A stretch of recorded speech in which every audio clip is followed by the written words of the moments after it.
pesa ya cash transfer. Sasa tumebadilisha sera na pesa zao za cash transfer itapatikana katika kijiji yao.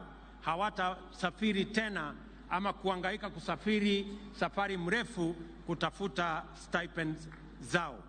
Vile vile tumekubaliana ya kwamba kwa mara ya kwanza serikali ya Kenya italipia wale hawana uwezo ili wawe na bima ya afya ya NHIF, so that kila Mkenya awe na bima ya afya.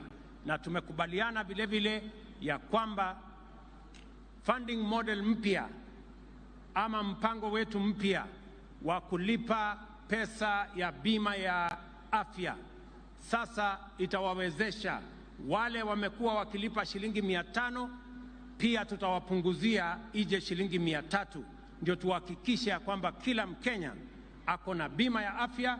Na hakuna Mkenya tena, vile nimesema hapa, hakuna Mkenya tena akiwa na ugonjwa wa saratani ama kansa ama diabetes ambaye atauza mali yake ili aweze kulipia gharama ya hospitali, kwa sababu sasa tuko na hazina maalum ambayo itashughulikia Wakenya wote ambao wako na magonjwa ambayo ni chronic kama vile kansa ama saratani.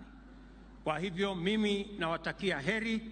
I take this very early opportunity to wish every Kenyan and all our friends near and far a Merry Christmas and a prosperous 2024.